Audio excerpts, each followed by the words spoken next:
With Aditya और उत्कर्ष में आपका स्वागत है। जैसा कि हम एसआई जो भी एग्ज़ाम अभी चल रहा है हमारा, तो उसके जो मेंस है, उसका जो मेंस होने वाला है, उसका बुक लिस्ट आज हम डिस्कस करने वाले थे। तो बताइए उत्कर्ष भाई कि मेंस में जो स्टूडेंट है जिनका जो प्री है वो निकल सकता है, वो अभी से तैयारी के लिए कौन कौन सा बुक प्रिफ़र कर सकते हैं मेंस के लिए। मेंस के लिए बुक लिस्ट जो है मैं लिख दिया हूँ, उसको आप देख लीजिए, उसका स्क्रीनशॉट भी ले लीजिएगा। और इसमें मैथ्स के लिए मैं आपको बता दूं, पूरा एक एक जो है बुक लिस्ट है बहुत इम्पॉर्टेंट है और इसको आपको पढ़ना ही पड़ेगा। अगर आपको मेंस निकालना है, फिजिकल में चयन होना है, तो उसके लिए मेंस निकालना बहुत ज़रूरी है। और डीपली क्वेश्चन पूछता है, पिछले क्वेश्चन पेपर को आप निकाल के देख लीजिएगा। कुछ कुछ क्वेश्चन तो ऊपर से पूछता ही है हर एग्ज़ाम में, लेकिन मैक्सिमम क्वेश्चन आपको अंदर से जब पूछा जाएगा तो यहाँ से कवर होगा। तो मैथ्स के लिए आप मेंस के लिए CGSI मेंस के लिए मैथ्स के लिए SD यादव सर का यादव सर का जो बुक है उसमें शॉर्ट ट्रिक बहुत अच्छा से दिया है, क्वेश्चन को बहुत अच्छा बताया गया है उसमें, तो उसको डील भी बहुत अच्छे से किया गया है। और उसके बाद है Agarwal sir, RK Agarwal sir का जो बुक है उसको ले सकते हैं आप, और परफेक्ट मैथ्स। ये तीनों में से कोई भी एक लेके आप काम चला सकते हैं। लेकिन मैं अगर पर्सनल अगर मेरा पूछा जाए तो SD यादव सर, वो बहुत अच्छा है, उसमें शॉर्ट ट्रिक भी बहुत अच्छे से दिया गया है जिससे आप क्वेश्चन को बहुत जल्दी बना सकते हो। और मेंस में ऐसा है उत्कर्ष भाई कि हमको अभी शॉर्ट ट्रिक में ही ज़्यादा फोकस करना है, क्योंकि हमारे पास समय का वहाँ अभाव रहेगा और कुल मिला के 100 क्वेश्चन आने हैं, मैथ्स और रीजनिंग दोनों मिला के। तो मैथ्स और रीजनिंग में जो भी हमको जहाँ से भी शॉर्ट मिल रहा है उसको हमको लेके चलना पड़ेगा। और उसी प्रकार रीजनिंग के लिए परफेक्ट रीजनिंग, इससे बाहर क्वेश्चन नहीं आता। परफेक्ट रीजनिंग जो पहले जो पढ़े होंगे या बना के देखे होंगे, और मैक्सिमम जो CGPSC के जो तैयारी करते हैं वो लोग परफेक्ट रीजनिंग से ही तैयारी करते हैं। तो परफेक्ट रीजनिंग परफेक्ट है आपके रीजनिंग के लिए। उसके बाद हम देखते हैं हिंदी में विनय पाठक, अभी मैक्सिमम क्वेश्चन जो है विनय पाठक सर के बुक से ही आता है। आप अगर विनय पाठक सर का बुक को पढ़ोगे, थोड़ा सा लेंदी है, बहुत सारा क्वेश्चन है उसमें, बहुत मोटा भी है, तो पढ़ने में तो समय लगेगा, लेकिन ऐसा है कि वो बहुत लाभ रहेगा आपके लिए। और इसमें हिंदी में मैं एक चीज़ कहना चाहता हूँ कि हिंदी में जो है आपको डिटेल से ज़्यादा एग्जाम्पल में फोकस करना है, क्योंकि एग्ज़ाम में हमेशा एग्जाम्पल ही आता है क्वेश्चन में। तो हमको उसके डिटेलिंग से ज़्यादा उसके एग्जाम्पल में फोकस करना है कि वो कहाँ से आ रहा है। और दूसरा चीज़ इसमें अपवाद, जैसे हम कोई भी जैसे लिंग वगैरह पढ़ते हैं, है ना, जेंडर वगैरह, तो उसमें क्या है अपवाद को ज़्यादा पूछता है। तो अपन जब भी हिंदी का पढ़ेंगे तो उसमें एग्जाम्पल को देखना है, एग्जाम्पल के साथ साथ जो अपवाद जो रहता है उसको अपने को प्रॉपर देखना है, उसको छोड़ना ही नहीं है। अपवाद को पूरा पढ़ना ही पढ़ना है, बाकी आप किसी पढ़ो चाहे मत पढ़ो, अपवाद से ही क्वेश्चन ज़्यादा पूछता है। उसके बाद हो गया अपना इंग्लिश में लुसेंट ही परफेक्ट है, वो लुसेंट से ही क्वेश्चन आता है। और इंग्लिश ऐसा है जिसका बनता है उसका ही बनता है, उसमें मेहनत तो करना ही पड़ेगा, क्योंकि मेंस निकालना है तो मेहनत करना पड़ेगा। इंग्लिश में मैं ये बोलना चाह रहा था उत्कर्ष भाई कि जैसे मतलब सभी अपने अपने इंग्लिश को अच्छे तरीके से जानते हैं, लैंग्वेज को, खासकर छत्तीसगढ़ में, कि वो उनको इंग्लिश में कितना आता है और कितना नहीं आता। तो मेरा ये कहना है जहाँ तक उनसे हो सकता है वहाँ तक वो इंग्लिश को करें, लेकिन बाकी मेन फोकस जो है हिंदी, मैथ्स, रीजनिंग, इसमें उनका फोकस ज़्यादा होना चाहिए। इंग्लिश में होता क्या है, हम लोग शुरू से ही ना इंग्लिश को बहुत ज़्यादा हार्ड ले लेते हैं, उसमें ज़्यादा मेहनत करते नहीं हैं। तो इंग्लिश हमको शुरू से ही हार्ड लगता है। तो इंग्लिश को है ज़्यादा से ज़्यादा आप लुसेंट को पढ़िए और यूट्यूब का सहारा लीजिए। यूट्यूब में बहुत सारे चैनल बने हुए हैं जिसमें इंग्लिश को प्रॉपर इंग्लिश का ही तैयारी कराते हैं, तो उसमें से कुछ कुछ टॉपिक उठा के उसमें से भी तैयारी कर सकते हो। अपने को पढ़ना है, निकालना है, मेंस निकालना है, तो अपने को सब चीज़ का सहारा लेना पड़ेगा, क्योंकि क्वेश्चन कहाँ से आएगा किसी को पता नहीं है। कोचिंग सेंटर वाले हो गए या कोई भी हो गए, वो सिर्फ एक माध्यम ही होता है, लेकिन रियल में देखा जाए मेहनत तो खुद को ही करना पड़ता है। उसके बाद हम देखते हैं CG के लिए, छत्तीसगढ़ के लिए हिंदीगत एकेडमी। अगर आपको डीपली पढ़ना है, बहुत अच्छे से पढ़ना है, पूरा क्वेश्चन सॉल्व करना है, तो आप हिंदी गद्य एकेडमी पढ़िए, समय लगेगा। अगर आपके पास समय नहीं है तो हरिराम पटेल सर का पढ़िए, मुस्कान पब्लिकेशन का जो पटेल सर का है उसको पढ़ सकते हैं। आपको जो कंफर्टेबल लगे आप पढ़िए, क्योंकि हिंदी को अपना छत्तीसगढ़ को जो आदमी शुरू से तैयारी कर रहा है, जो भी कंपटीशन एग्जाम का तैयारी करता है, वो छत्तीसगढ़ को बहुत अच्छे से ही पढ़ता है। जब शुरुआत हुआ था मतलब यहाँ छत्तीसगढ़ में कॉम्पिटिटिव एग्जाम्स का, तब का छत्तीसगढ़ और अब का छत्तीसगढ़ में जमीन आसमान का अंतर हो चुका है। अब जो है एक बार भारत जो है वो सिमट गया और छत्तीसगढ़ बड़ा हो गया है, तो हमको उसी के हिसाब से छत्तीसगढ़ को प्रिपेयर करना पड़ेगा। बताइए।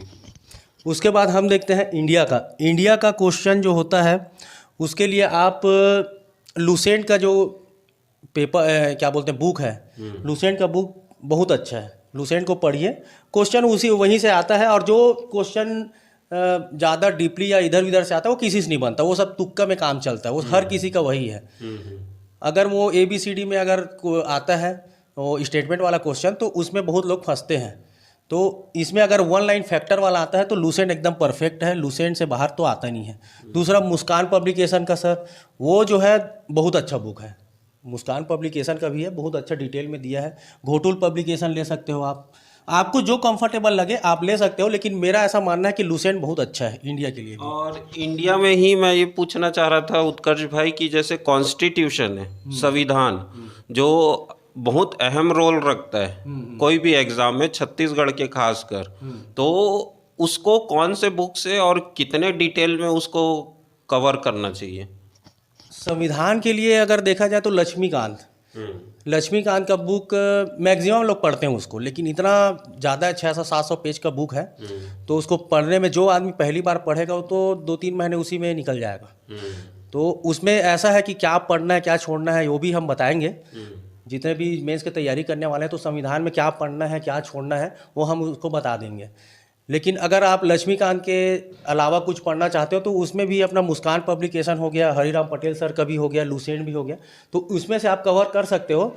और दूसरा चीज़ अगर देखा जाए संविधान में, तो अगर अमेंडमेंट जो होता है उसको, जो अभी 105 अमेंडमेंट हुआ है टोटल अभी तक के, तो उसको अच्छे से रट लेना भाई, उसमें क्वेश्चन प्रॉपर आता ही है, 1 से 2 क्वेश्चन तो आता ही आता है, तो उतना तो करना पड़ेगा।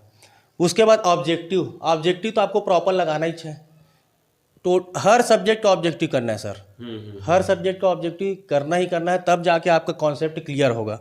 उसके बाद आता है साइंस रखते हो, जिससे आपका कॉन्सेप्ट भी क्लियर हो जाएगा। और लुसेंट से बाहर क्वेश्चन नहीं आता साइंस में जो लुसेंट बुक है उससे बाहर तो नहीं आता भाई। तो आप प्रॉपर साइंस का जो है लुसेंट बुक ले सकते हैं। मैं तो यही रिफ़र करूँगा कि आप साइंस में लुसेंट बुक ही पढ़िए। ओवरऑल अगर देखा जाए तो मैं आपको पूरा ऐसा ही मेंस का बुक लिस्ट तो बता ही दिया हूँ, है ना। तो आप बुक लिस्ट देख लीजिए, इसका स्क्रीनशॉट भी ले लीजिएगा और प्रॉपर तैयारी करिए, हमारे चैनल के साथ जुड़िए। इसमें एक चीज़ और पूछना चाह रहा था उत्कर्ष भाई, मतलब ये सभी बुक जो हैं, आप ऐसा नहीं है कि आप मैथ्स के लिए आपको तीनों बुक पढ़ना पड़ेगा, आप इसमें से सब में से एक एक बुक आप अपने हिसाब से सेलेक्ट कर लीजिएगा और उस बुक को छोड़ के आप और कहीं ध्यान मत दीजिएगा मेरे हिसाब से। क्योंकि कई बार ऐसा देखा गया है कि बच्चे जो हैं वो पहले ही चैप्टर हर अलग अलग पब्लिकेशन का पहले ही चैप्टर पढ़ के ख़त्म कर देते हैं, तो इसके लिए बता दीजिए। नहीं तो उसी के लिए जो बुक बताए हैं अपन लोग, ऐसा ही मेंस के लिए, अगर आपको लगता है कि आपको जो जमे आप उसी से तैयारी करिए, ये लेकिन एकदम परफेक्ट है, इससे बाहर तो क्वेश्चन आता नहीं है। खासकर व्यापम में देखा गया है लुसेंट बहुत कारगर है, लुसेंट से मैक्सिमम क्वेश्चन लुसेंट से ही कवर हो जाता है। और बाकी जो हम लोग बताए हैं बस वही है। अगर इसके बाद भी आपको लगता है कि इसमें अगर आपको कवर नहीं होता और आगे आप पढ़ना चाहते हो, इससे ज़्यादा पढ़ना चाहते हो, तो उसके लिए भी हम वीडियो बना देंगे। तो ये तो हो गया सिलेबस का बात कि सिलेबस कहाँ से, अभी क्योंकि व्यापम का सिलेबस पर्टिकुलर आया नहीं है मेंस के लिए, लेकिन आप इन सभी बुक को लेके आप अपना स्टडी चालू कर दीजिए। जो कम से कम बेसिक है उसको पढ़ना चालू कर दीजिए अभी से। अब एक सवाल था उत्कर्ष भाई कि जैसा एसआई में जो है अभी हवा उड़ रहा है कि मतलब 20,000 जो लेना है 20,000 अभ्यर्थियों को लेना है वो बगैर आरक्षण रोस्टर के लेना है। तो राजपत्र में एक्चुअल में क्या दिया हुआ है और इसमें प्रकाश डालिए। राजपत्र में जो छत्तीसगढ़ का जो एसआई भर्ती हुआ है अभी प्री का, तो उसमें बताया गया है कि जितने अभ्यर्थी हैं, जितना पोस्ट आया है 975 पोस्ट, तो उसका 20 गुना बताया गया है।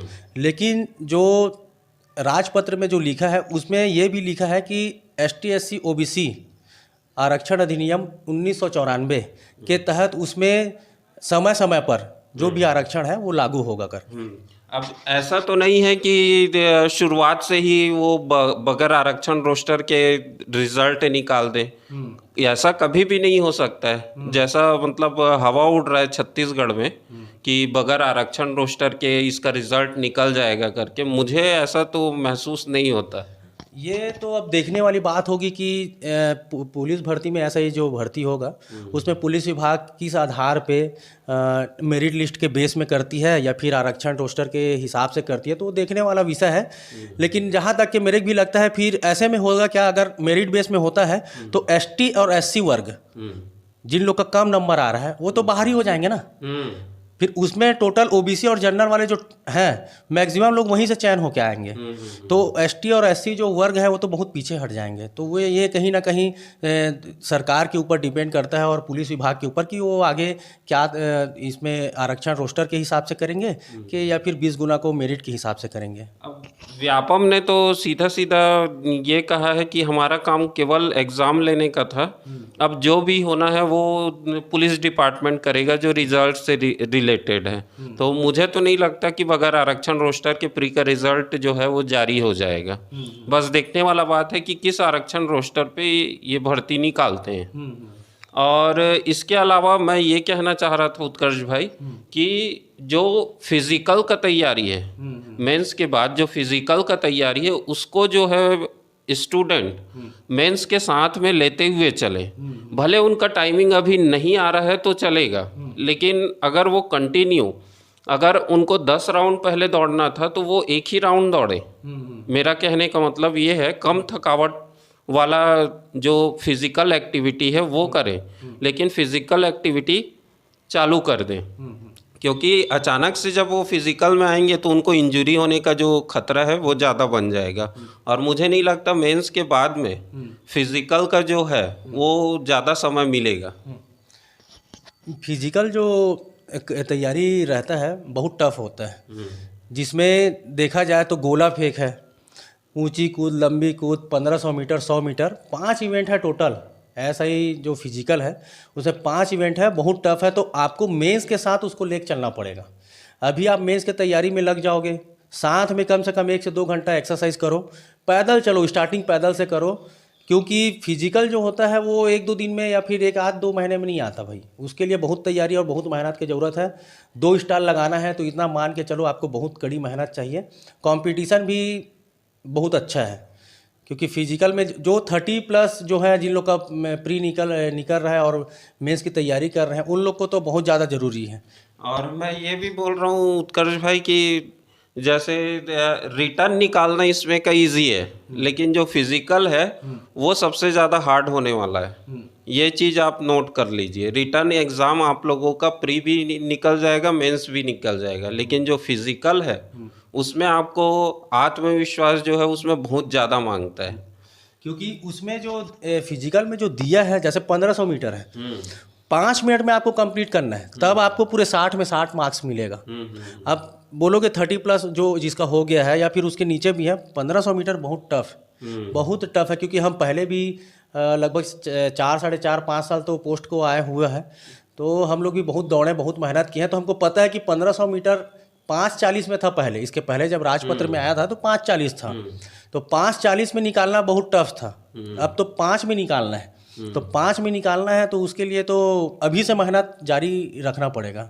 जो 28 ईयर के ऊपर हैं उनके लिए बहुत फिजिकल जो है टफ होने वाला है। मैं ऐसा नहीं बोल रहा हूँ नहीं निकाल सकते, लेकिन टफ होने वाला है, उनको अभी से अपने आप को मेंटेन करके चलना पड़ेगा, तब वो जो है कि मेंस के बाद वो फिजिकल में अपीयर हो पाएंगे। और जैसे ही आरक्षण का मामला इधर क्लियर होता है या उसके पहले भी इसका रिजल्ट आ सकता है, ऐसा नहीं कह रहे कि आरक्षण क्लियर होने के बाद ही आएगा, मगर बात यह है कि उनको टाइम नहीं मिलने वाला, ना मेंस में टाइम मिलेगा ना फिजिकल में टाइम मिलेगा, जैसा छत्तीसगढ़ सरकार का रवैया चल रहा है उसके हिसाब से। तो वो अपने हिसाब से तैयारी करे। जैसा कि उत्कर्ष भाई कल का वीडियो जो हमने डाला था उसमें बहुत लोगों का कमेंट आया, बहुत पॉजिटिव कमेंट रहा और सबका जवाब हमने देने की कोशिश करी है जहाँ तक हो सके अपने स्तर पे।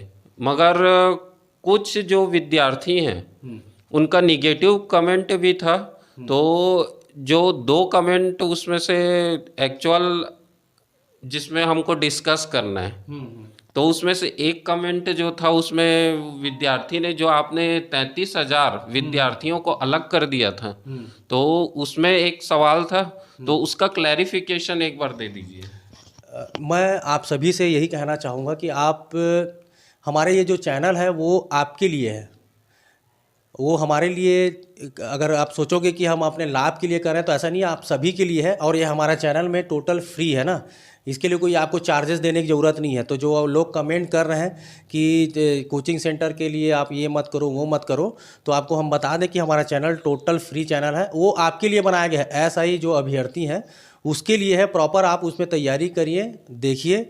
और इसके पहले भी हम लोग हड़ताल वड़ताल किए हैं, चैनल में भी अपन चर्चा किए हैं, क्योंकि ये एक ऐसा प्लेटफॉर्म है जहाँ से हम अपना आवाज़ सामने वाले को सुना सकते हैं, सरकार के पास रख सकते हैं। तो भाई अगर हम लोग जब हड़ताल किए थे, रायपुर में जब हम लोग हड़ताल किए थे और बाकी जगह कर रहे हैं, तो उसमें 40-45 लोग आते हैं, उतने लोग तो नहीं। तो ये जो ऐसा प्लेटफॉर्म है जहाँ सरकार को भी हम क्रिटिसाइज़ कर सकते हैं अपने प्लेटफॉर्म के माध्यम से। तो यूट्यूब का जो हम लोग का चैनल है, भाई मैं अपना चैनल की ही बात करूंगा, किसी और अदर चैनल के बारे में तो मैं नहीं बोलूँगा, लेकिन हमारा जो चैनल है टोटल फ्री चैनल है। आप जुड़िए, पढ़िए, देखिए, अच्छा लगता है तो बढ़िया जुड़िए रहे, और नहीं लगता है तो कोई दिक्कत नहीं है भाई। हम लोग आपके लिए आए हैं, और समय समय में अभी और मेंस का जैसे पेपर नहीं हो रहा है या रिजल्ट अभी डिले होगा तो भी आवाज़ उठाएंगे। चैनल से हमारे साथ जुड़े रहोगे, हम आवाज़ उठाने के लिए तैयार हैं, आप हमारे पीछे खड़े रहो। बाकी कोई पैसा या चार्ज या और किसी चीज़ का तो हमारे चैनल में ऐसा कुछ नहीं है, हम आपके हित के लिए ये चैनल बनाए हैं। और दूसरा चीज़ जो सर बता रहे हैं, आदित्य सर बता रहे हैं, उसमें जो कमेंट आया था, तो जो 30,000 33,000 जो अभ्यर्थी है मैं उसको हटाया इसलिए था क्योंकि देखो टोटल जो 63,000 अभ्यर्थी हैं उसमें से 19,500 समथिंग उतना ही क्या बोलते हैं अभ्यर्थी अंदर हो जाएंगे, बाकी तो बाहर है ना भाई।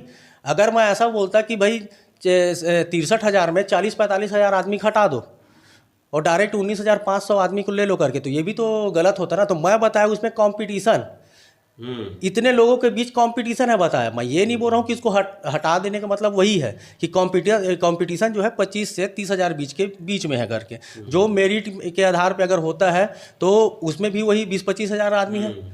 तो मैं उस आधार पे बोला हूँ, तो आप उस चीज़ को नेगेटिविटी में बिल्कुल ना लीजिए। ये जो क्षेत्र है ये मेहनत का क्षेत्र है, जो मेहनत कर सकता है पोस्ट उसी का है, ये बात तो एकदम निश्चित है। हमने ये बताया कि एक्चुअल में मेहनत कितने लोग कर रहे हैं उसमें से। तो हमारा ऐसा उद्देश्य नहीं है कि किसी को बाहर कर दें या किसी को अलग दृष्टिकोण से। हम ये बता रहे हैं कि मेहनत एक्चुअल में कितने लोग किए हैं। कई का घर का परिस्थिति डाउन हो गया, वो नौकरी चाकरी में लग गए, तो उनका परिस्थिति जन्य जो थे उनका भी गिन के हमने बताया है यहाँ पे। और ये जो हमारा चैनल है विद्यार्थियों के द्वारा विद्यार्थियों के लिए समर्थित चैनल है। तो इसमें जितने कॉम्पिटिटिव एग्ज़ाम दिलाने वाले हैं सभी जुड़िए और वीडियो को लाइक करें, शेयर करें और सब्सक्राइब करें ज़्यादा से ज़्यादा, क्योंकि हमारे चैनल में जो युवाओं के अहम मुद्दे हैं जिनसे युवाओं का भविष्य जुड़ा हुआ है, केवल उन्हीं की चर्चा हमारे चैनल में होती है। और प्लस जो भी आपको सफलता के तरफ ले जाने के लिए रास्ता है उसको बनाने के दृष्टिकोण से ये चैनल खोला गया है। तो कृपया ऐसा निगेटिव जो कमेंट है वो ना करें। कि कोई कोचिंग संस्था या कुछ और, ये अंतिम तक हमारे चैनल में आपसे 1 रुपया नहीं मांगा जाएगा, चाहे पढ़ाई के लिए हो चाहे किसी भी क्षेत्र के लिए हो। और कुछ बोलना चाहेंगे उत्कर्ष भाई? बस वही था सर कि आप लोग का जो भी डाउट है हम चैनल के माध्यम से यूट्यूब में क्या बोलते हैं वीडियो बना के आपका जो भी डाउट रहेगा हम क्लियर करेंगे। और जो भी आपका डाउट है उसको ज़्यादा से ज़्यादा कमेंट में पूछिए, ताकि हमको पता चले कि आपको डाउट क्यों है और कैसे है। हम उसको पूरी तरीके से उसका निदान करने के लिए तत्पर हैं। धन्यवाद। आज के लिए आदित्य और उत्कर्ष में इतना ही।